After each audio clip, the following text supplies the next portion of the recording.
Hi everyone, Nova here from Brighter Outlook Narcissistic Abuse Counselling Service with this week's live stream Narcissistic Abuse Recovery Question, Answer and Support session. Thank you so much for joining me here tonight. It's wonderful to have you back, as it always is every week.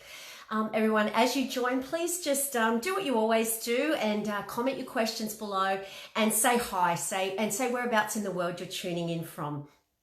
And as your comments appear, I will do my absolute best to answer as many questions as I possibly can. But as always, I'm going to apologise straight away because it's just impossible to answer everyone. So if I don't get around to answering yours tonight, it's just, a wonderful excuse to come back next week, and hopefully I'll see you there next week. Now already we've got Gemma is there. Hi Gemma. And we've got Angie Huff joining us all the way from the UK. Awesome to see you guys here. Now, we don't normally have the pleasure of having David Demars join us 2 weeks in a row, but David very, very kindly offered to come back tonight. So I'm just waiting on David to pop in, and I'll let him in. And David's very kindly going to co-host the show again with me all the way from Las Vegas. So just waiting on David to come on board. And who else have we got here? We've got Colleen Beattie there from Perth, Australia, and we've got Rebecca Kopp there, says hi from Sydney in Australia, and we've got Caroline Ashley is there, and Carol's from Adelaide, Australia. So all the Aussies are here at this point in time. And I better not forget Angie from the UK. So just waiting on David. Hope he hasn't forgotten. I don't think he will. Who else have we got to say hello to? No one at the moment, or no one I can see at least. Oh yes, we have. We've got Susan Exner is there, and Susan is joining us all the way from Rome, New York. Oh, we've got someone from the States. Great to have you, Susan. And also we've got the lovely Lee Michelle has joined us. Great to see you here, Lee. Wonderful to have you back. Okay, so this is getting a bit ominous. I wonder if David's remembered. Let me just see if he's there in the background. Not looking good. Anyway, guys, just while we're waiting for David, hopefully David will, unless he's having problems with the feed and the glitches that sometimes come up with Facebook, we'll just continue on. But yeah, guys, comment your questions below and I'd love to be able to answer them. We've got Rania Ran is there from Sydney. Hi Rania, lovely to have you here. And we've also got Raymond is watching. Hey Ray, thanks for joining us. As I always say, great to have some blokes here tonight. Carol Ann is there, and Carol's got a question. So Carol says, whoops, okay, so I broke up with my partner after 4 years of seeing behaviors that looked narcissist, like narcissist behavior. Oh my goodness, I'm so sorry that you're going through that, Carol.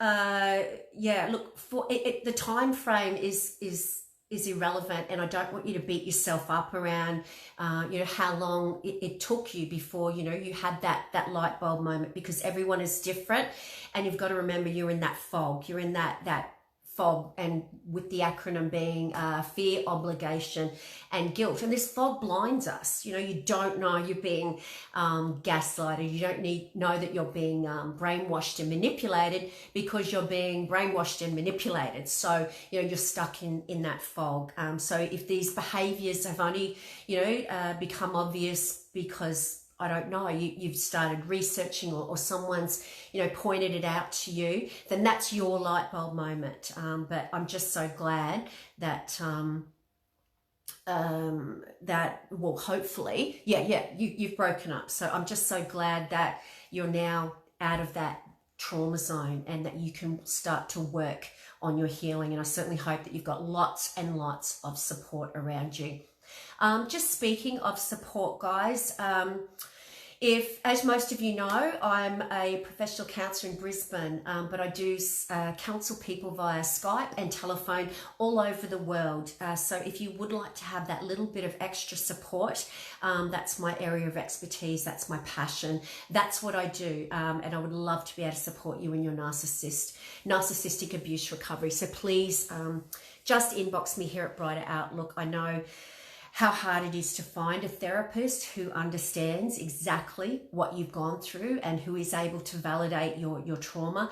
Yeah, if you're looking for that bit of support, no matter where you are in the world, please just inbox me and I would love to be able to help you.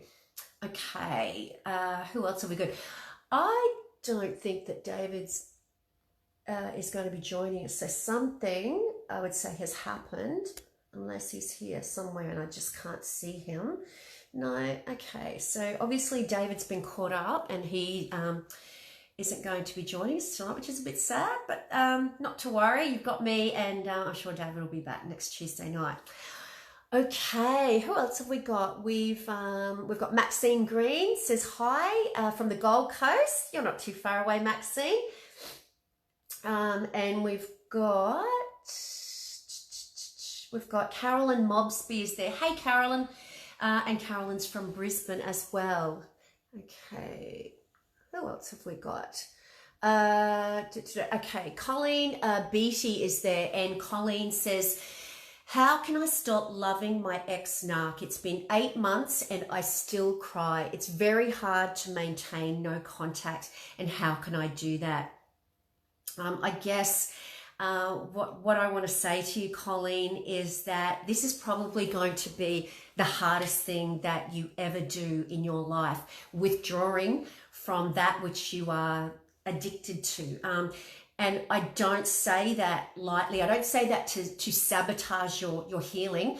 I say that because I want to be your reality check, in that trauma bonding to your abuser is basically an addiction. We become addicted to the strategies that they use to hook us in, that push-pull effect, which is I love you, I hate you, I love you, I hate you.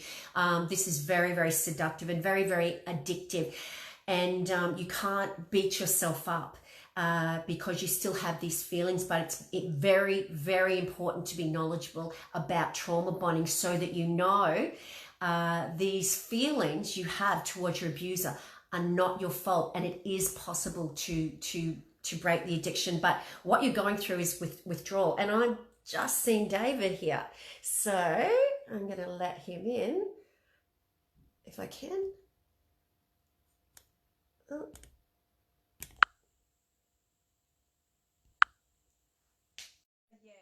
Please don't beat yourself up. Get lots and lots of David, I didn't think you were joining us. I was just thinking, oh, something's gone on.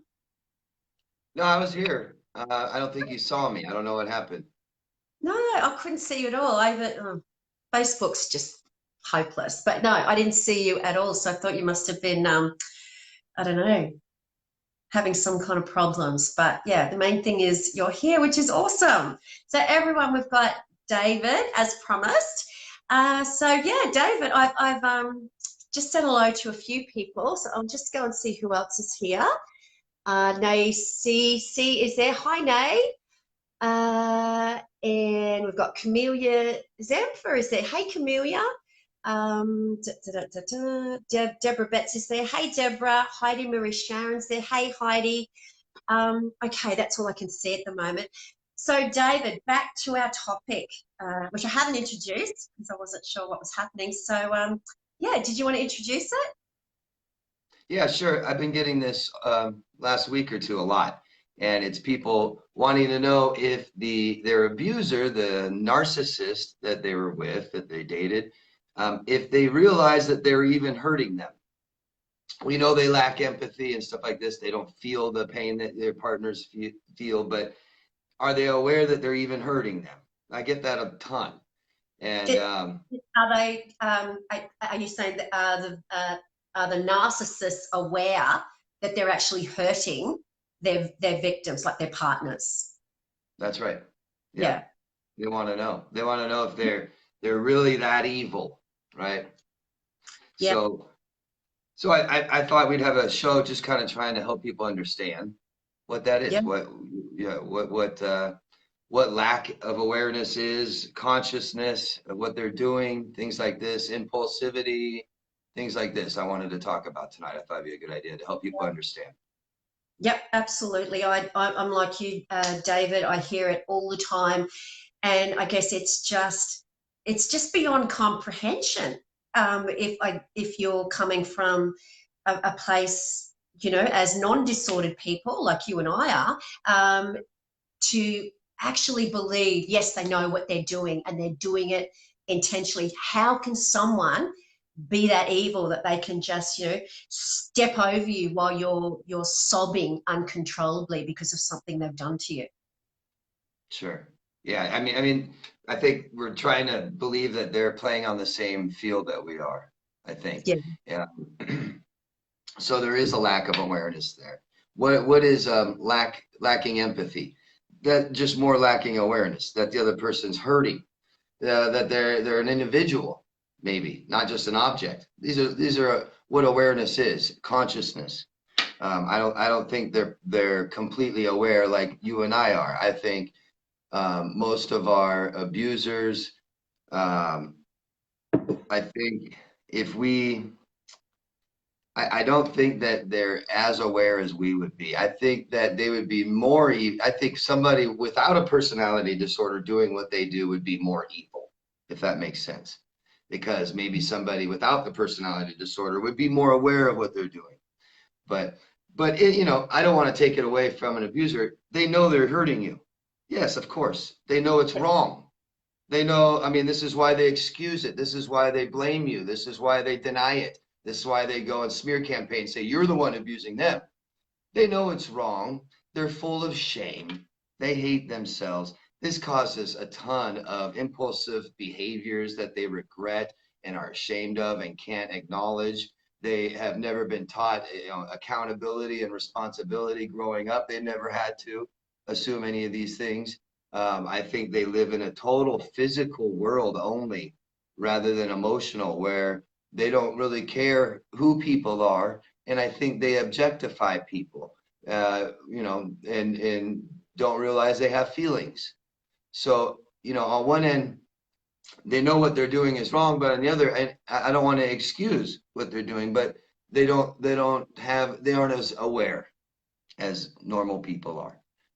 Yeah, but what they do, I guess we have to. I guess this is what separates us, isn't it, from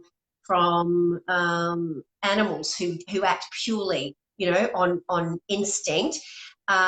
These are people, and they have the ability to stop what they're doing. And I guess this is what I guess I would say about a narcissist is yes, to back up what you said, is that everything they do is intentional, and because they are a human being, or some of them are. Actually, no, I won't go down that line. Because they are a human, they have the ability to stop and they choose not to. They know they are hurting and they know what they do is wrong. So I guess the awareness is irrelevant to a victim.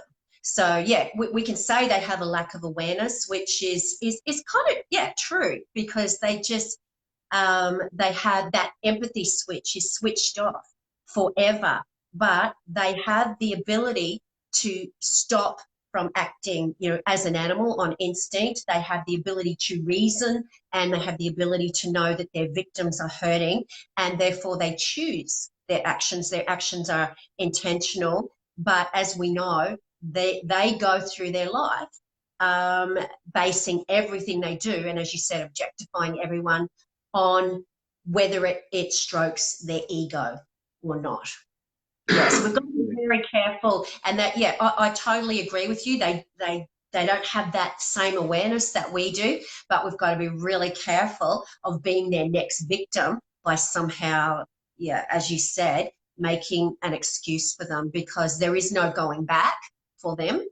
And this is who they are. This is their personality. Yeah, we need to understand that not everybody's just like we are. Yeah, Yeah. yeah, I think Yeah. that's important.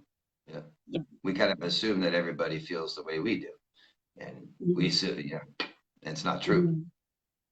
Yeah. Yes. Um, why do you think that we get so many people coming to us, asking that same question? Well, I think just the fact is, are they evil, right? Do they, how can people do this? Like we said, and we have to try to understand. If you want to understand, you got to try to understand. I think that's, you know, look at children. How aware are children that they're hurting people? We've all hurt people in our lives and weren't aware of it. That's why we did it. Most of the time, we've hurt people. We weren't aware we were doing it. We didn't know it was going to hurt someone, right? We didn't think it through far enough, maybe. But if we did, we would have seen that it would have hurt someone. Someone had to show us. Someone had to tell us, "Hey, you're hurting me," you know. Yeah. And so it's not all. Most of us, in times in our lives, we were realizing we hurt somebody. So that's what it's like for them. It's like insulting someone in the room you didn't know was in the room Mm. because you're not concerned with who people are. Yeah. You know, You know, and it, if you hurt someone clearly, um, they just don't care because your feelings have always been irrelevant. Everyone else's feelings are irrelevant. You are an object to provide them with narcissistic supply, and that's as good as you get when you are in a relationship with a narcissist. yeah, and the another side I think is important to explore is impulsivity, and a lot of people don't understand that. And best way to explain it with partners who, if you were living with or dated a narcissist, they're usually pretty impulsive, and they do things they regret or they're ashamed of, and so they have so much shame inside them. They already feel like bad people. They have low self-esteem. They commit actions they regret or are ashamed of, and so they're so full of shame they don't want to acknowledge it. They can't apologize. They can't own it. It's too much for them. They're too small of people to do that, Yeah. literally. So, they start a fight or they say something stupid, and 5 minutes later or the next day, they act like it didn't happen, right? They start a big fight, go to bed, wake up, hey, honey, how are you? And they don't want to address their behavior. They're too ashamed of the things they've done. So that comes across, if you aren't aware of this, that comes across as you just don't care. That you just hurt people and you just act stupid, say crazy things, and just whatever. I don't care. Yeah. And it's not. It's just these people are typically ashamed of themselves, ashamed of their behaviors, ashamed of things they've said and done, and they can't take accountability and they can't take responsibility and own it. And that's typically why behaviors don't change and Yeah. pattern. Yeah. Yeah. Very much, I think. Like I think a lot of people out there would question, the fact that the narcissist is sit there feeling sorry for what they did. So I think we should just be clear that this kind of isn't on an overt level. Like they don't sit there inside their head, going, "Oh, I feel really bad about that, but I'm going to ignore it so that they won't remember it." I think it's more on a this is just what they do because they are so ashamed and full of shame with regard to that true self. That true self is what they're repressing, and I guess is the thing that they're ashamed of. So yeah, it's not like they sit there going, "Oh, that was terrible," because that would be to have empathy, and they're Right. capable of having empathy. So it's not, I guess, a conscious reaction. It's that inner turmoil and shame that is associated with the true self that they are repressing. Yeah. Yeah, I'm definitely not talking about they feel your pain or they're No, empathizing with you definitely for not. what they did. No, there's a big difference between how they've hurt you and everybody knows, everybody sees their behaviors, everybody knows they're a bad guy. That's what they care about. They care about ego, what people see, Yeah. I'm a father, I'm a husband, I don't care what kind to my children or my wife, screw them. But Yeah. everybody, I'm a husband and wife because all I care about is what I identify with, and that's all that I am. So I'm a husband and a father. I'm a good one, but I don't really care about being a good one. If that Yeah. makes sense. I don't know. Yeah. Totally.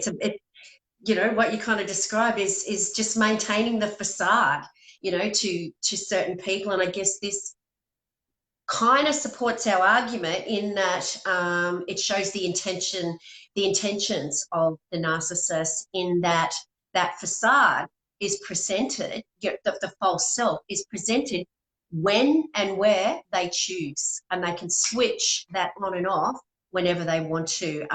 And when they're abusing you and acting like you're worthless and treating you so cruelly, that's because they're more relaxed around you, and they can relax and be who they really are, which is their true self. They don't have to try as hard like they do when they're with other people. Yeah, right. Yeah, that ego is just overcompensating for how they really feel about themselves. Yeah, Yeah. that's it. Yeah, Mm. yeah. So there's one more thing I wanted to talk about, Sure. and that's the lacking in a sense of who they are. So we all have these, values and morals inside that we want to believe that we own, that we have, and we try to behave in manners that show this. And when you don't, when you go against your own morals and values, you have a very unstable sense of who you are, and it becomes easier, it becomes more impulsive and easier to do bad things with less awareness that you're of what you're doing. So if I say honesty is a moral value of mine and I lie, I feel less stable of who I am, and I am more inclined to lie again, to keep doing this. And Yeah. so, I think that really is important that narcissists don't have a sense of who they are. They don't have a clear defined self. So Yeah. these values and morals aren't in their lives. They aren't Yeah. principled. So it's much easier, in a sense, to lie, to abuse, to cheat, to steal, all these things without Yeah. and that's lacking a conscious. What's conscious? Awareness. Yeah. I just wanted Good. to add Good that. point. Yeah, we all have those boundaries. I guess we have a sense of right and wrong, Yeah. and we have morals. Uh, that a narcissist doesn't feel what we feel, as non-disordered people, when we do something wrong, like we've broken the rules. We have remorse. We experience a twinge. We think, oh, that doesn't feel so good. Narcissist doesn't look at it in terms of that. They look at in terms of how does this affect their ability to maintain their false persona, that facade. What have I done that's going to affect my ability to sustain this mask? Everything is in terms of sustaining their false identity, I guess. Look at smear campaigns, right? Isn't that kind of what they're doing? Yeah. They just don't Yeah. stop. I mean, they start hurting somebody, they start abusing somebody right away, making up lies and saying this person's so bad, right? Well, they're going against, if they're saying that it's bad to be an abuser, they're going against what they say. They're abusing somebody. So now they feel unstable. That's why they keep going. That's why it's harder for them to stop. That's why people with smear campaigns may continue for 2 years and nonstop, 3 years. Yeah. Yeah. No sense There's of worth, no sense of value to ever stop. I'm yeah. already such a bad person. I'm already unstable. I'm already committing, you know, crimes or going against my morals, my values that I say are present, that I claim I have. And now I'm abusing somebody, so I feel unstable. So it's easier to keep doing it, keep doing it, keep doing it as patterns. Certainly, and more so if there's no consequences, and this is the thing, guys, I guess, is that a narcissist can continue, to hurt people and hurt people and hurt people, because for them there really is never the consequences that they deserve, because a victim of a narcissist, an empath, is never going to be able to stoop to the levels that they get to hurt someone. And that's because, you know, other people have, we have an off switch, we have empathy, we have the ability to step inside someone else's shoes and you know, realize how they're feeling. So a narcissist is never going to suffer the consequences they deserve. So, you know, this is another thing that perpetuates their behavior. Yeah, totally. And take it even further. People that we talked about reactionary abuse, right? Being a victim for so long, you finally abuse back instead of leaving, right? So we feel ashamed of this. We feel bad. And that makes us feel less stable, right? My morals and values say that abuse is wrong. Now I'm abusing my partner back. It's still wrong. You know, it's not still okay because they're a narcissist or because they abuse me. Yeah. We should leave, but we may hit back, we may cheat back, we may say bad names back to them, and that's wrong to us. So we feel more or less stable, more unstable, and that helps us keep doing these things, staying in bad relationships. I feel bad about myself, I stay in them, I don't leave. You see? Yeah. Yeah. And that's them. They just keep perpetuating to keep going over and over and over and over. I hate myself, so I do bad things. I have no morals. I have no values. Who cares? Exactly. Okay, well, we might start answering some questions, David. What we got here since I last said hi. Well,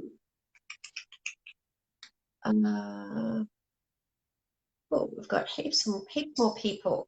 Okay, we've got Narelle Field. Is there? Hey, Narelle. Narelle says, yes, the smirk is etched in my mind. Yeah, Narelle. Doesn't that narcissistic smirk kind of, you know, it's a pretty much a giveaway, isn't it, David? Where it's like, I know I've hurt you, and you can't prove it. You can't do anything. And you know what? I enjoyed it. And it's just horrific when you're feeling the pain of the abuse to see that smirk. Yeah, and I think that really shows how they feel about themselves. They love seeing their partner losing, lost, down, out, hit the bottom of the floor. Now they're better than you. You know, narcissists think like this, vertically, that Yeah. we're not equal, that everyone's better and worse than somebody else, Yeah. right? Yeah. But we are equal, right? We're all totally different, but we're equal. I think of us as on a horizontal line. And Yeah. so I'm better than you, you're better than me, right? That's what happens when we compare ourselves to people. We get low self-esteem. Well, they've got the lowest self-esteem. So they compare themselves all the time. They compare their partner to people, right? They compare people to people, not just themselves to people. So, oh, I got you, right? I finally have you. I finally have my foot on your neck. Control. Yeah, I win. They're Yeah. in competition all the time, even with their partner. Yeah, everything's very black and white, isn't it? And that's true. That's the way they think. In terms of black and white, you're either good or you're bad, you know, and that's why you go. That's why victims go from the love bombing, where you can do no wrong and they just think you're amazing, to being treated like trash because you've seen the true self. So you're now bad. So that's why the love bombing stage is, you will never see it again. You'll only see snippets of it when, you know, when they're trying to you know, hook you back in again, because yeah, you're good, and that's when they're love bombing, and then you become all bad, and that's why you start to be devalued. You're no longer that shiny new toy. Yeah. Well, yeah, you're on a value system. You started right away. When you're bright and shiny, you're up here. Yeah, bright and new. Yep. Okay, we got Margie Moo there. Hey, Margie.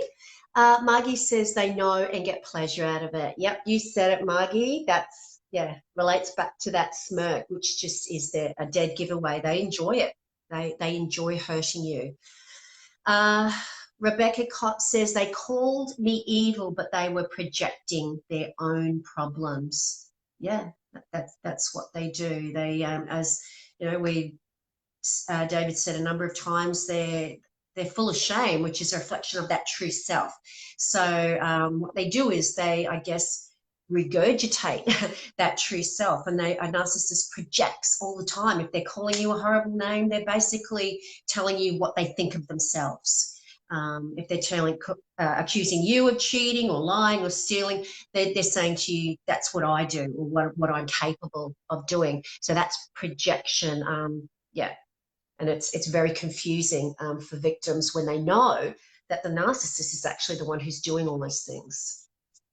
That's right. Yeah, I mean, people, we do this all the time. When we're happy in our lives, we're good. We assume other people are happy and good.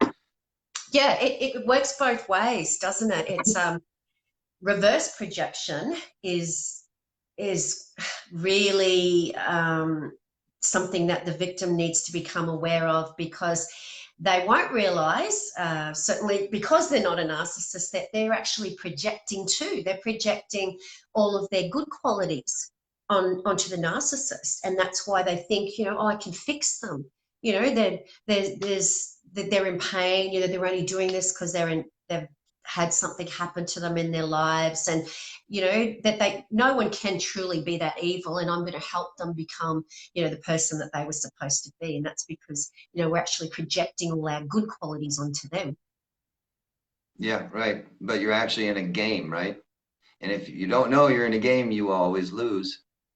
Yeah. Yeah. Yep. Okay, we got Jane Evans Holt is there. Hey, Jane. Um, Jane says they do smirk, and my ex would laugh at me also. Yeah, that's, I guess, just an extension of the smirk, Jane. It's terrible, and it's extremely cruel. It's cruel and sadistic, you know, laughing and smirking at someone else's pain. Okay. We've got Lisa Marie Ackery's there. Hey, Lisa. Um, Lisa says, that's it exactly. It's all too much to face. It certainly is, Lisa.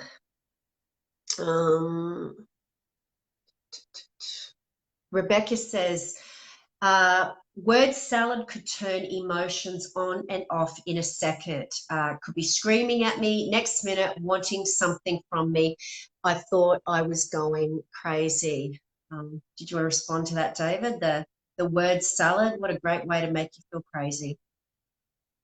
Yeah, right. Gaslighting and language. Well, yeah, I mean, these are people that don't know how to talk about what they want, and they can't be vulnerable. They can't just ask for things they want and need, so they manipulate you. They play games. They want you to believe it's your idea, that you are not going to work, bending over backwards, doing somersaults all day for them, and giving them attention is your idea. Yeah. Yeah, yeah, absolutely. We've got Nancy Lemborg there. Hi, Nancy. And we've got Nancy says she's driving me insane because he is still falling for her. Craziness where he feels he still needs to be responding to her emails, and he feels like he needs to have the last word. I told him just open up your question. I told him last word was when the divorce was final, wasn't it? So assuming, Nancy, that you're talking about perhaps your partner and maybe his ex. Is that how you took that, David? I couldn't tell if she was talking about a friend. Yeah. I couldn't tell. Yeah, I couldn't either. Can you just maybe put it down again, Nancy? Just be a little clearer about who you're talking about, because we couldn't quite work out who you were talking about. Yeah, I don't know if it's her situation or she's speaking about somebody else's. Yeah. I kind of thought maybe she's talking about her partner and his ex. That's possibly a narcissist. I'm not sure. Rania Ran is there. Hey, Rania. Rania says, but why do they discard during the honeymoon phase when there's no fighting whatsoever, like when it's at its best?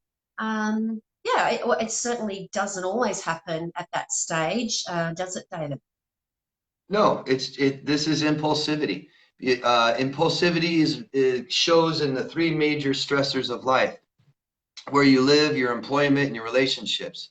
So why do they discard? Why do they just up and leave and not say a word, right? Never tell you what happened. They couldn't handle their emotions, period. And it's hard to look at one person and say, well, they weren't going through much. Our relationship was fine. We weren't fighting or anything like that. Yeah, but he may have major fear of commitment, of intimacy, of rejection that he can't handle. So emotion, emotion, emotion, emotion, emotion in my life, and I can't regulate them too much. Now I'm unstable. I feel unstable. What do I do? What do I do? What do I do? Out. I'm gone. And I can't Yeah. explain it to you because I can't be, if I'm a narcissist, then I can't be open to you. I can't be vulnerable and tell you these things. I can't tell you I feel this way. You could hurt Yeah. me. Yeah. Yeah. A And narcissist. I don't understand emotional responsibility, and that and I need to do something about this. And I don't understand. I don't speak emotional language. I don't know how to talk about these things. I can't tell you. Yeah. And it's all your fault too. I lack so much awareness. I feel like all these feelings I have is because of you, things you're doing to me. Yeah. You're going to leave me. You're cheating on me. You know, maybe Yeah. someone with massive fear of abandonment thinks you're cheating on them, and they feel ashamed that they feel this way, so they don't want to even tell you. They're Yeah. not ever going to ask you if you're cheating on them. They're just, I think they're cheating on me, and I can't take it, and they're just going to lie to me if I tell them, and they'll think I'm stupid if they're not cheating on me, and I'm gone. I'm out. See Yeah. ya. You know, Yeah. the person I just met yesterday, we just met. There's no commitments, there's no responsibilities, and I'm not held accountable, and they don't know me yet, and they don't make me feel all like this anymore. You know, so I'm going to go to this person. Yeah.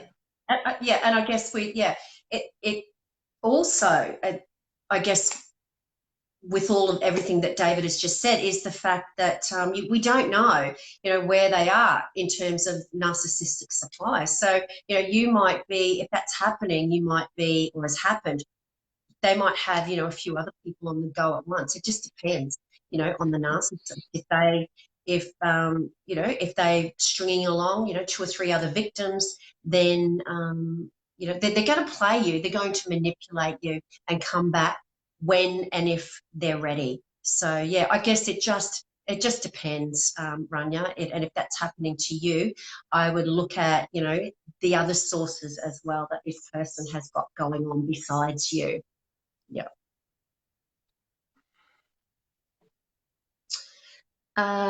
Lisa Marie Ackery says, I've just left my covert narcissist husband of 29 years on the 17th of September was the last of the physical abuse, but the years of abuse on all levels are taking a toll. Wow. 29 years. That's hard to recover from. I hope you get lots of people in your corner on your team to help you. Yeah, lots of support, Lisa, lots and lots of support, therapy. But once again, as I was saying earlier, please don't beat yourself up because you stayed in that abusive relationship because you don't know what you don't know until you find out. So now is the time to get lots of support and do lots of healing. Yeah. Yeah, you didn't waste you didn't waste this. You're going to learn a lot from this. Learn as much as you can so it's not a waste, and start looking towards the rest of your life. Yeah. Wow. Look for the lesson, as hard as that is, to think of it, 29 years and looking for the lesson. But, look for what you're going to, I guess, learn from that is going to enable you to become the person that you are meant to be, before you were abused or because you were abused. Yeah, this wasn't meant, you weren't meant to be this. Yeah. Yeah. Find that beautiful person you were meant to be. Yeah. Yeah. Okay, we've got Deborah Betts there. Hey, Deborah. Deborah says, yes, David, the ex would smash me and possessions all night. I would pass out from exhaustion. I would wake up in the morning. The place would be cleaned up, all broken stuff, put in the rubbish. put in the rubbish, he would be doing the laundry and have a cup of tea for me in bed with a smile. So damn evil. He would not apologize. I don't think I will ever get over what he did to me.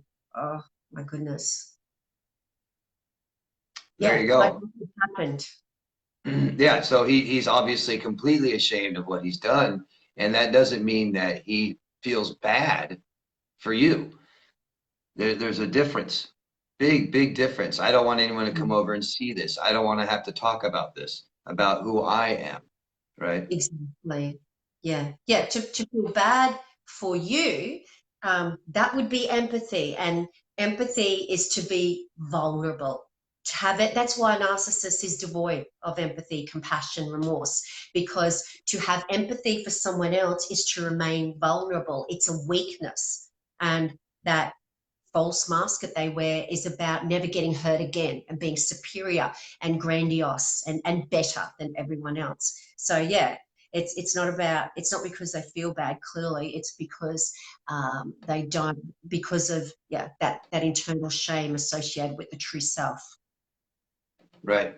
Yeah, I mean, you hear that attitude in like military a lot, right? Oh, emotions just get in the way. Empathy doesn't serve me. I hear that a lot Mhm. in military. And it's funny Yeah. because those are the people who are the least emotionally intelligent people I know that have the most emotional problems in their life. I can tell Yeah. you something. Yeah. Yeah, really, really good point. Yeah, you've got to be able to, switch off to be able to do what you do in a sense, and to get through, that kind of trauma.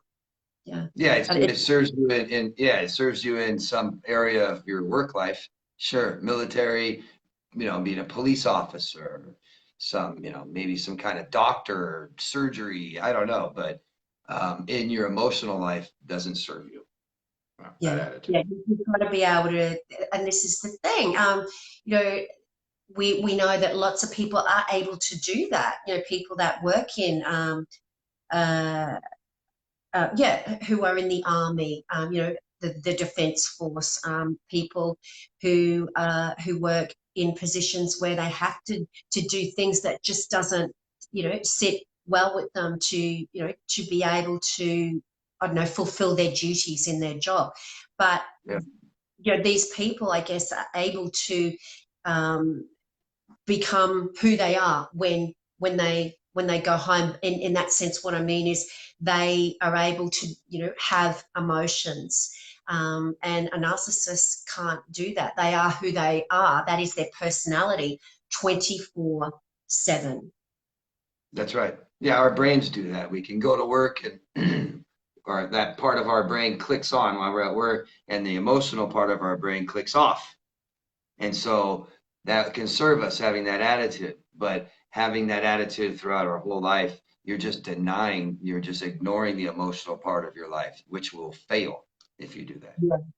Absolutely, and I hear that a lot, when people are, CEOs in of a company, or perhaps they were in the army and they come back, and you hear from their partners, or they act at home, like they're running a military camp, or they're still, looking after employees in their business, and sometimes there is that residual effect, but I guess the difference is these people are able to hopefully be able to go, yeah, this isn't right, and I want to work on this because I'm starting to recognize that there is, a flow-on effect from my work and home, and I really want to work on this. Where obviously a narcissist is not going to do that. Yeah, you get a lot of CEOs and companies that may have neglected, denied the emotional part of their life growing up. They made choices, compromised things like that, and made choices to excel in work life, make money, and kind of deny your emotional life. So you'll notice Yeah, that a lot. CEOs and people that own or run big, large companies, they kind of yeah, chose money over emotional part of their life. yeah, A lot have, yeah. Anybody that can mm, balance all that is amazing. yeah, exactly. So yeah, Deborah, that's just horrific what you went through, and I wish it wasn't something that we heard all the time. But engaging in that disgusting behaviour, going to bed after a hurricane has hit, and then waking up in the morning, with this person acting like nothing has happened. What a massive blow to your, I don't know, to just to the way you So feel about yourself, and what they are capable of doing to you. yeah, big time. Gosh, you go through all that and then it never happened. No, Yeah. all your pain, all your suffering, and said, no, didn't happen. We don't talk about that. Yeah. And the thing is, for victims like Deborah, it can be such a relief that it's over and that hurricane has finished. They don't want to bring it up again. That they don't want to risk bringing up the fact that the hurricane actually took place, because they might start another one.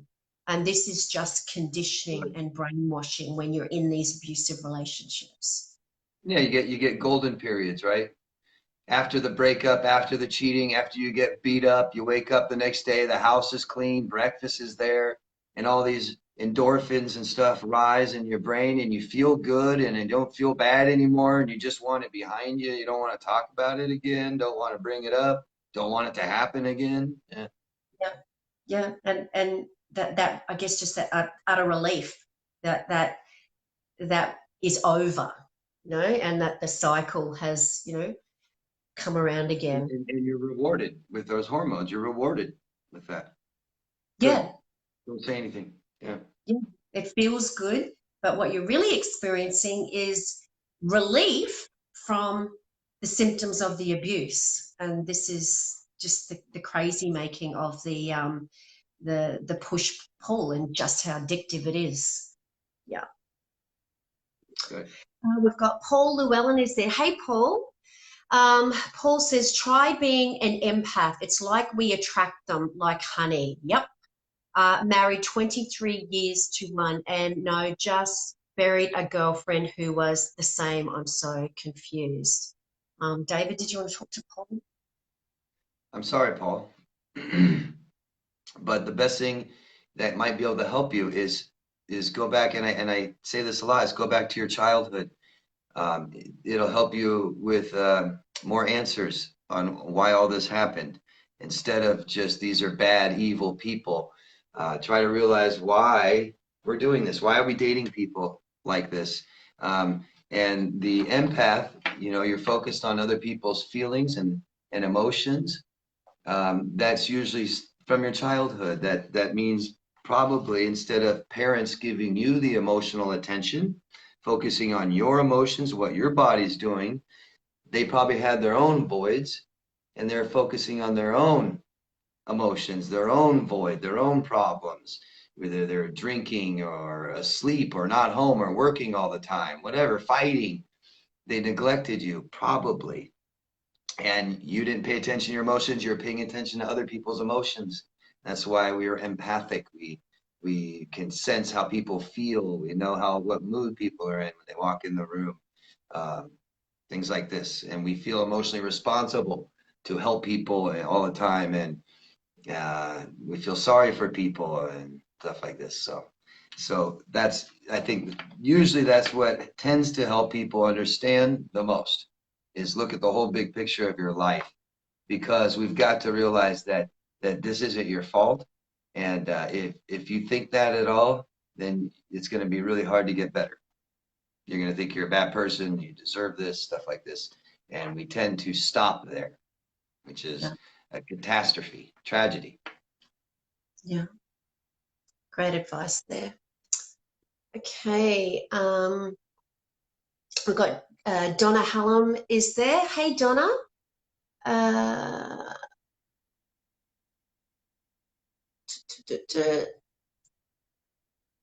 okay, Nancy Lamborg is there, and Nancy says, how can I have my boyfriend break away from his narcissistic ex-wife? Well, I would say to that, Nancy, that you can't, but the only one who can do that is your boyfriend. And the only thing that makes us change our behavior is awareness that there's something wrong and we want to change it. You know, how is he still being manipulated by her? I don't know. Is he, you know, in what context is that occurring? Certainly, if it's affecting your relationship, then his ex-partner, if you know you've worked out that she's a narcissist, she will be triangulating you. She will be setting it up so that his relationship doesn't work, and that you two are kind of pitted against each other. So I think awareness is the key to change, and if he's not ready to hear that yet, it's going to be very difficult for you. Yeah. David, did you want to add to that? Yeah, this is ugly situation you're in, and I'm sorry that you're involved with him and his ex-wife. And this is about emotional responsibility. So you're responsible for how you feel, and he's responsible for how he feels, not his ex-wife. Yeah. So he needs to deal with how he feels, right? Because he'll tell you, I feel this way, I feel that way. That's why he's still communicating with her, because he still has feelings, he still has emotions, he still has experiences that he has not worked out still. So he wasn't ready to date yet. And he brought all his baggage, we call baggage, right, into this relationship with you. So how do you get him to stop? It's just one ultimatum and you stick with it. He stops or you're gone. Period. Yeah. That's it. So it's about you, not him. You feel bad, you need to take care of that, not him. I hope that Yeah. makes sense. If you want to feel better, then you make sure you feel better. Don't leave it up to him. How can you feel better? Well, he could stop talking to his ex-wife, right? That's one way. You can give him a chance to do that. And if he doesn't, you better make yourself feel better. How are you going to do that? Hope that makes sense. Yeah. You know, if his ex is a narcissist, and you're having contact, sorry, he's having contact with her, that means he's still somehow addicted. He's still in that throes of addiction. Otherwise, he would have gone no contact, or at the very least, if there's kids involved, minimal grey rock. If he's still being manipulated by her, then you're dating someone who is still being affected by their trauma and is still being led around and being guided by their trauma, and they need to heal those wounds before you can have a healthy relationship. Yeah. And healing from those wounds is going to require getting away from the narcissist. You can't heal while you're with the narcissist. So yeah, you're up against it, but certainly do what's best for you. Yeah, how are you going to heal from one relationship when you start another one? Guys, everybody out there, don't date until you feel better about what you just went through. This is what happens. Yeah, It's not going to work. It's not going to work. We, so often, we hear of people getting into other relationships, kind of like, a Band-Aid. I don't want to be alone. I feel so lonely. I feel so terrible. I feel so awful after this, being abused by this person. I want to get into a relationship because I want to feel that someone loves me. I want to feel good again. And I guess what we're doing when we're doing that before we've healed is we're telling someone else to make us feel better. We're putting it, as you said, in someone else's hands to make us feel better. And we have to be able to do that ourselves to be able to step into a relationship and have it be a healthy one. Yeah, you want a relationship, it's time to start one with yourselves. With you. Have one with you. Find out who you are, what you like, what you don't like, things like this. Because you didn't know that you weren't very clear on that before you started dating someone that abused you. Couldn't have been. Yeah. Okay, we got Amanda Russell is there. Hey, Amanda. Amanda says, I'm angry that now when a guy is nice to me, it feels so abnormal or like I don't deserve it. Yeah. David? Yeah, I'm sorry. Time to work on you, right? This is that relationship with yourself, time to empower yourself, raise your self-worth. How do we do that? Find out your own morals and values. What are they? What are they? Who are you? What's important to you in life, right? And make them principle, stick them firmly in the ground so that every choice you make shows what they are. Be clear. Okay? Yeah. That's how you do it. Yeah. Yeah. And also, Amanda, don't forget that you've been, the victim of gaslighting and projection, all those kinds of strategies that the narcissists use for so long, that you question your own judgment and you don't trust your own judgment. So, if someone is genuinely trying to be nice to us, we question that. We question their motives. Are they really being nice to me? Because we couldn't trust that with the narcissist. They would say one thing, and then the next day they would be telling us that that thing was wrong, and that they didn't really feel that way, and that, and just confusing us. So what is this? It produces so much mistrust in us, and we don't trust people. So this is about, this is what the healing has got to do with. It's about rewiring your brain and working out that not everyone is like your narcissist, and that some people are genuinely being kind to you because they can see those qualities in you. Yeah. Yeah. Be careful when you're so hyper vigilant, looking for danger all over the place. That shows that you don't have a good relationship with yourself, that you're doing things that your brain doesn't trust you anymore. Watch out for everything, Yeah. watch out in the middle of the night, wake up 2, 3 hours in your sleep, watch out. And that you just aren't, your brain doesn't trust what you've been doing. You keep letting people in close to you, hurting you and not stopping it. Yeah. So now everyone's dangerous, that's better than just thinking everyone's okay and keep getting hurt all the time, I guess, right? Yeah, it's a residual effect of the trauma.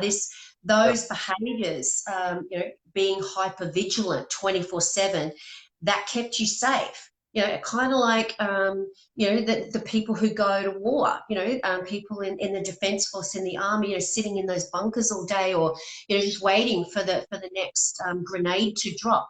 They're in a constant state of hypervigilance. So, when they come back from the war, they hear loud bangs and a car backfiring or something like that, and they react because it doesn't just switch off. So this is why healing and support and therapy is so important, because it's a process, and it takes time to realize that you were conditioned to mistrust, and that mistrust kept you safe. It kept you very safe. Tried to keep you safe with the narcissist. It kept you on alert all the time. But now you're not in danger anymore, but you've still got the same coping mechanisms. And this is what you need to work through. Yeah. Yeah, those hypervigilance nightmares and things like this, that's a product of not having security in your life, emotional security for so long, right? I mean, we have emotional needs. That's a big one, maybe the biggest need in your entire life, emotional security. And here you are dating somebody, living with somebody, married to somebody you don't trust, you don't know, unpredictable, cheating, lying, whatever. So that all that time of that makes you feel horrible, makes us feel, we can't trust anything, anybody. Yeah. Like here's a classic example. I had, I guess, a case study, if you will. I had a lady come to see me a few months ago, and this just sprung to my mind. And this lady was just so in fear of what would happen when her husband came home from work.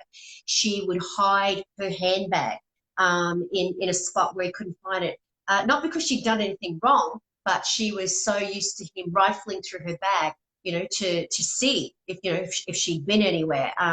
She would check to see that no lights were switched on that she wasn't using. She was only had one light bulb switched on because that would chew up the electricity. She would make sure that she would race around and make sure the doors were closed so that she wasn't using the air conditioner, and it wasn't, being used irresponsibly. And just all these measures she would go through about 15, 20 minutes, she said, before her husband was due home from work. Now, this, you can imagine, she was just in this massive state of hypervigilance.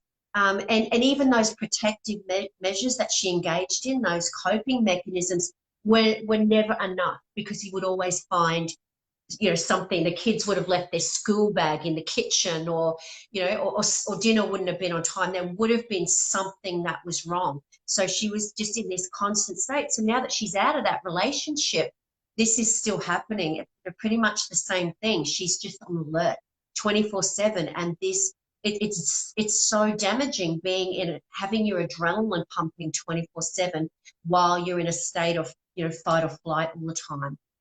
Yeah. Yeah, geez, her needs are neglected big time her whole life.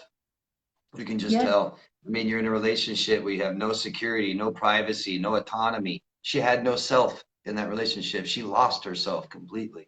Yeah, absolutely. Completely. And yeah, when going, because there was no physical abuse, she had her abuse minimized.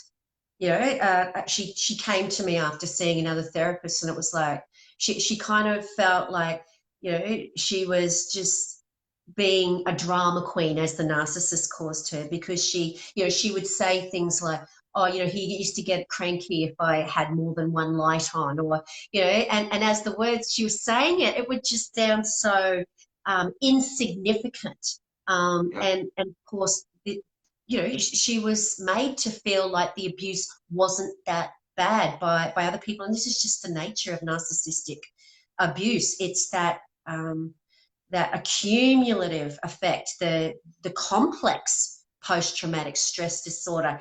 And because of all the other manipulative strategies that go hand in hand with these behaviors, they are so incredibly damaging. Absolutely. Over time, no self, no self, no self. You don't exist. You can't even make decisions for yourself anymore if there is Yeah. no more self. It's just him. Yeah. It's going to take years to recover. Could. Yeah. We've got Anita Richards there. Hey, Anita. Anita says he would smile. Then when he looked away, his face was straight. Yeah, Anita. So I guess what you're saying is that he's got the ability to change and put on whatever mask he wants a particular audience to see, which is what they do. Yeah. So affect doesn't match emotion, and that's a big sign of instabilities, things we need to watch out for. Things need to match. Our actions need to match our words. Yeah. Yeah, absolutely. Da, da, da, da. Who else have we got here? I haven't said hello, but Dimmy Papadopoulos is there. Hey, Dimmy. Sarah McDonald is there. Hi, Sarah. Sarah says, I wish I knew about this years ago. I thought I could help him. It made me feel like I was wrong and crazy. Yeah, that's you can look back in hindsight, but like we always say, Sarah, you don't know what you don't know. Yeah. It's the fog that you're living in. It blinds you to what you're actually enduring, the trauma that you're surrounding yourself with. And the fog is a really good acronym to use: fear, obligation, guilt, because you can't see what's happening because of the fog that the narcissist puts you in. Yeah, but I certainly hope you're out of that now, Sarah, and that you're getting lots of support. Okay. Lee Michelle is there. Lee says, speaking of healing, what is the best way to start healing, or helps you to heal, in your opinion, Nova and David? What would you Get rid of the suggest? source. Number Get rid one, of, got to get rid of the source. Number one. yeah, And that needs to be said, because we say, oh, we're broken up, we're separated, and yet I still see him or her every day, talk to them every day. Right? So get rid of the source and get rid of other sources. This is about stress. right? Post-stress. It's about trauma. And we realize, most of us, if we've been married or dating or living with someone with a personality disorder, a lot of times we'll find out that a lot of people in our life are sick, unhealthy, toxic, disordered. And so we need to get rid of this out of our life. If we can't stop it, get rid of it. Do a cleanup. Yeah. And I hear that a lot. I'm sure you do too, David. That people think, oh, I think everyone's a narcissist now. I've got narcissism on the brain because they're seeing these behaviors in other people, and that's not a coincidence, is it? The fact that you're noticing that people at work, your friends, family members are toxic. They're treating you very badly, and for whatever reason you've been keeping these people around. That's not a coincidence. The fact that you're in this abusive relationship says something about the fact that you're susceptible, you're a target, of narcissistic people who want to use you and abuse you. So it's not a coincidence that you're surrounded by many other toxic people. So yeah, we have to sometimes look at who's in our circle and see whether they're batting for us. Are they on our side? That's right. Yeah, reciprocation, investing in relationships going nowhere, right? Yeah, Yeah. So yeah, I mean, this is nobody is impervious to this stuff. You can't be around it. Can't have it in our lives. The more we have anything, even just negative, the more we become more negative and pessimistic in our lives. We can't accomplish anything. We got to get it out of our life. You can't recover. You can't heal. You can't grow from a narcissistic relationship if you're going to two narcissistic parents for help every day and they're abusing you every day. You're not going to recover from that relationship. See? So got to get rid of this. First thing I start doing with my clients, let's start getting rid of stress. I'll notice it'll be even more than just friendships, family. It could be they got this horrible job they've kept for 5 years where the boss has been taking advantage of them and they hate their job and they're in all these situations that they haven't fixed or managed very well. yeah, And it's just stress, stress, stress all across the board. And they want to recover from this one part of their life that's stressful. Well, we got to yeah, get rid of all the stress. Yeah, all it's time. Yeah. yeah. And you're allowed, people are allowed to terminate toxic relationships. And you know what? You don't have to explain yourself. If someone says to you, well, you didn't tell me why you didn't want to play in the sandpit with me anymore, that's because they have issues. You don't have to give anyone a reason. You're allowed to terminate and it doesn't matter if no one else believes they're toxic. Even if you think it's just you are allowed to terminate toxic relationships, and you do not have to give those people a reason for doing so. Yeah. Yeah. So And to make it as simple as possible, look up abuse, know what abuse is if you're not too clear. And if someone's abusing you, if you can't make it stop, then you get rid of them, period. Because no one's allowed to abuse you. If someone's abused you, this rule should help you. They're never allowed to abuse you ever again. Not one more time. You got to yeah. make that happen. Yeah. Mm. And also, I think it would help to look up the definition of being assertive, because this is something I know people really struggle with when they come out of these relationships. They think if they say no or they don't provide an explanation as to why they did something, when with someone who's so used to walking all over them and stepping over their boundaries, basically because they didn't have any boundaries, they think that they're being like the narcissist. They're being arrogant, nasty, horrible, self-centered. No, when you say no, I don't want to do this, or no, or just ignore them, don't respond to them. That's not being narcissistic. That's being assertive. And you've got to learn that you're allowed to be assertive. The narcissist has conditioned you to think if you do anything for yourself, you're a selfish, horrible person. So this is what you have to practice. Being assertive is actually a skill, and you have to practice, and it's going to feel really horrible being assertive to start with, but the more you do it and say no and do not feel the need to provide an explanation or respond, if you choose to ignore a toxic person, you do not have to tell them why you did it. And if they keep going on and on and on and on, that's because they've got issues. Yeah, agreeability isn't that commendable. Just being agreeable all the time. Yeah. Yeah. And yeah, and we think that, when we're not being assertive, we think, oh, we'll just say yes when we really want to say no, but we end up feeling worse because we really don't want to do it. And then we come down on ourselves because we're so, we're so easy or too easy going, and we never say what we really think. So it doesn't do us any good. It's so much better for you to be assertive, but yes, it will take time and practice to be comfortable with it. Absolutely. It's about having self-worth, right? To have an opinion even. Yeah. Yeah. Okay, here's one for you, David.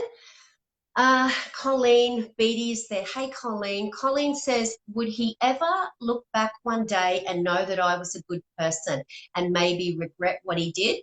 Even if he won't admit it to anyone, would he know in his heart that he lost a good person? Well, I'm going to take a guess, if he's a narcissist, that being a good person isn't important to him. That's important to you. Yeah, it's So painful. Yeah, date people who that's important to. Being good, having yeah, values and morals, because he doesn't have any, right? No values, no morals. It's not important to him to be good. yeah. Yeah, it's such a painful realization, Colleen. But what you're kind of asking, in a sense, is he going to miss me? And everyone goes through that. Will he look back and realize what he lost or what she lost? Um, Not in the sense that you would, in the sense of perhaps how you propped up his ego at some stage, maybe, but not like you and I miss someone and we feel sad. No, they're not capable of it. And that's a No, I mean, horrible, I painful can, lesson. yeah. I Sorry, mean, Colleen? I can talk to my clients and know the type of person, know who they are within an hour or two, sometimes better than the person they dated for 2 years, 3 years, 4 years. And I'll Yeah, tell them, I said, I think I'm getting to know you more than your ex knows you. And they'll say, oh yeah, I can tell you do. And that's amazing. In 1 hour, 2 hours. So you guys lived together for 2 years, 3 years, 4 years. He didn't never took time to get to know who you are. Not important to him. He was obsessed with you. If you write down a list, you guys say, did he love me? Did they love me? I love them. And you get confused, right? I love them. I think I love them.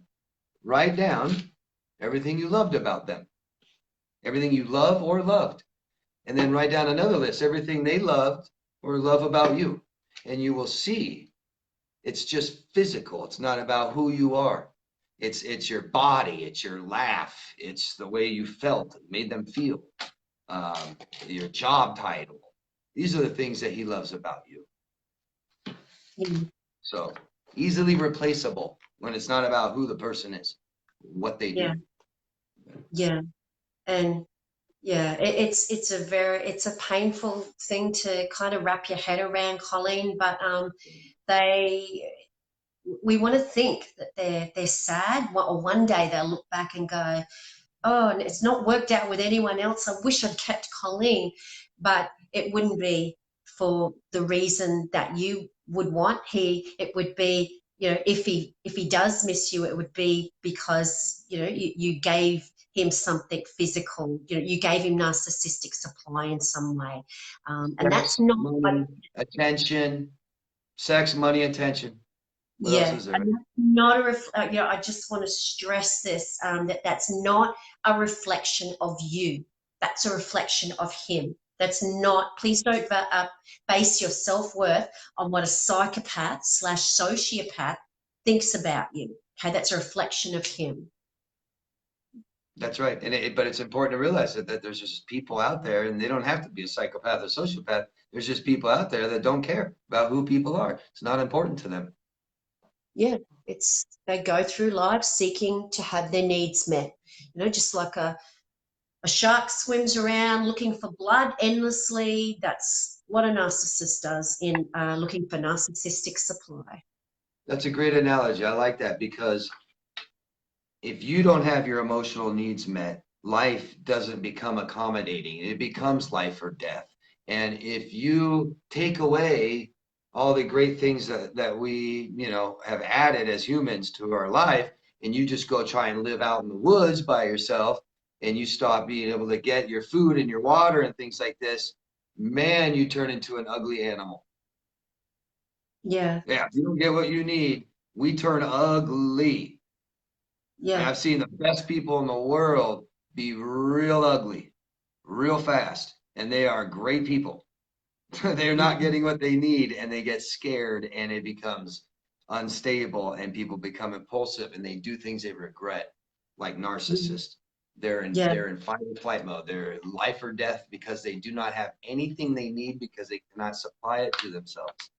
They are totally dependent on other people. Yeah. And this is where there's a theorist, Maslow. Maslow has a hierarchy of needs, and right at the bottom of Maslow's hierarchy is your basics, like water, food, shelter. And as we go up, he said that you can only move on to one level if you have the previous level of needs met. So I guess the difference between someone who's non-disordered and a narcissist is they wouldn't fit on Maslow's hierarchy of needs, because what they deem as something that they have to be able to survive, whereas that's our basic needs right at the bottom, which is food, water, air, oxygen, shelter. For a narcissist, that those basics would be attention, attention, attention. Whereas for someone like us, that's kind of further up the hierarchy, having, being validated and all those kinds of things. So yeah, that's what makes them so different, and why you can't believe that they are the way they are. They operate on such a different, I guess, playing field. Yeah. Yeah. Yep. Okay, we might just answer a couple more before we wrap it up for the night. And we've got Damon Mark there. Hey, Damon. Damon says, would you say narcs have bipolar tendencies? As you guys have said, from madness and hurricane to the complete opposite, all in a night's sleep. Yeah, we're not really talking about bipolar as such, but the behaviours certainly do appear polarized. Absolutely. Damon, what would you say to that? Yeah. Well, like borderline personality disorder, so close to narcissistic, right? And the most common misdiagnosis is bipolar, because I can't regulate moods, right? But it's more than just a mood problem. It's a personality problem. It's bigger. Yeah, but lots of similarities. Sure. Yeah. Yeah. And that's not to say, Damon, that there's not people who have bipolar that aren't narcissistic, or, narcissists that don't have bipolar. It just depends. But certainly I can see where you're coming from, because the behaviours are so completely polarised, where I think someone who is bipolar has that the difference in affect, where they're running on what's the word, they either can't get out of bed one day because they're so low, or they're feeling I've forgotten the word, where they can't stop, and manic. They're feeling manic, and they're at the other end of that spectrum. Whereas with a narcissist, it's more, those polarized behaviors are more about hiding their shame and who they feel about it. It's deceitful, and it's manipulative, where I think bipolar is kind of like it's a mental health condition. Yeah. Right, right. And you'll see people, can fall in, you can fall into a mood for 6 months to a year, right? So people think that bipolar is that boom, boom, boom, boom, like a light switch, because you see a narcissist or a borderline say, I love you, I hate you. I love you, I hate you. And those aren't moods. We aren't No. switching, they aren't switching moods like that. Yeah. So Yeah.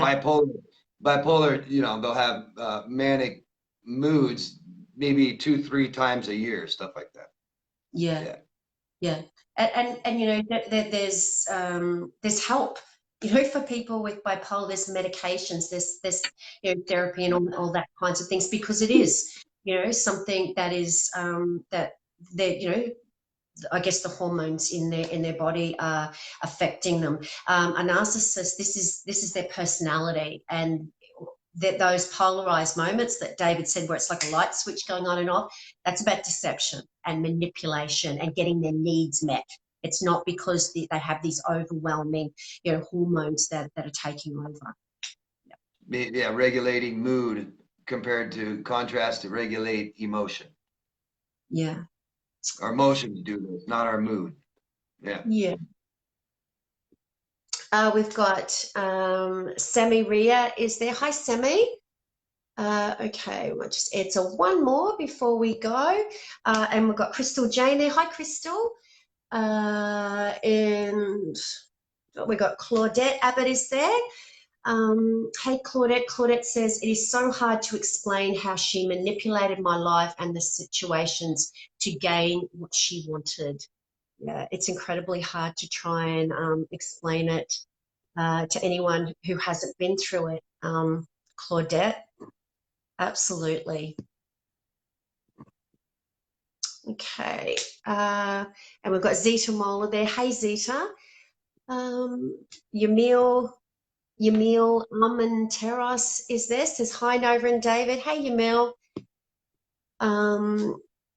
Yamil says, my on and off relationship is with a borderline. It's been very exhausting. David? Yeah, it's called idealize and devalue.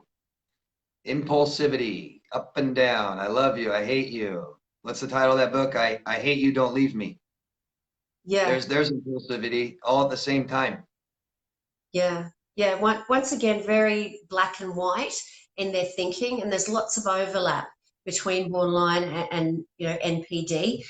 All the cluster Bs have a degree of narcissism, but certainly there are definitely some defining characteristics that separate borderline with NPD. Yeah, you can't have relationships with people that are diagnosed borderline personality disorder. Impossible. They need help. Get away from them till they get help, at least. Yeah, I think one of the big differences is that research says that there is help, there's support out there, and there's techniques to work with people that have borderline, and most of the time it is the result of trauma, ongoing trauma, but there is help out there and support. Whereas NPD, no research will say that there's definitive therapies that can help someone to deal with their narcissism and become better, I guess. Okay, guys, we might leave it there. It's been a wonderful night, and David, I'd just like to say once again, thank you so much for joining us. Was there anything you just wanted to quickly say about our topic tonight? And I guess the old question about, are they really, what they say they are? Or why are they so cruel? How can they be so cruel? I just can't believe, that they could be that evil. Yeah, I mean, I think I said most of what I wanted to get out, but you can't hold children accountable, right? We don't hold children accountable. Why? Why? Because they lack awareness of what they're doing, right? Same with people who are disordered. And I'm not saying we don't hold them accountable. I'm saying that you don't want people in your life that can't be held accountable, that are not responsible, that are unstable. So it's not good or bad, it's healthy, not healthy, stable. We want stability and things like this, morals and values and things like this. So um, did they know they hurt you? Of course they do. Do they know it's wrong? Yes, they do. That's why Yeah. they're lying. That's why they blame you. Do they lack awareness because yeah. Do they lack empathy? Yes, that's lacking awareness. They're not conscious or that aware that they're hurting you that much. They're focused on themselves. Too much void in their life to care about other people. Yeah. Yeah. Absolutely. Okay, David. Yeah. Thank you for joining us this week. Will I see you next Tuesday? I don't know. I don't know yet. I didn't think about it. I You might guess want to. so. You might want to Yeah. have a break. I hope so. Yeah. So yeah, everyone, please, as I say all the time, please subscribe to David's YouTube channel, which is Demar's Coaching. David puts out videos every week with such incredibly valuable and insightful information. So do yourself a favor and subscribe to his channel. And David normally joins us every second week, but he very kindly said he would come this week after he was here last week, and looks like he's going to be back next Tuesday night to help co-host the show. So yeah, thanks again, David. Love having you here, and yeah, I guess I'll see you next week. Yeah, thanks for inviting me this week and every time. Thank you. And thanks for tuning in, everybody. And also, please support both of us. The work we're doing is just trying to get information out for thousands of people to have some answers. So if you think this is beneficial for you and can help somebody else, do things to support it if you can. And vote on our videos and comment and subscribe to our channels. And people, please follow Nova. Okay? Thank you. Thank you. Thank you. Thank you. Yeah, please share, guys. If you're in a private support group and you think this information may help other people, that would be just absolutely amazing, and Dave and I would love that. But yeah, also just hitting the thumbs up, and I guess word of mouth is the best way to get all this information out there, so that other people don't have to go through what you're going through. So yeah, okay. All right, David, thank you so much, and I look forward to seeing you. I'll talk to you before then, but I look forward to seeing you next Tuesday night. Great. Thank you. We'll see you Okay. later. Bye, everybody. Good night. David. Bye. Bye.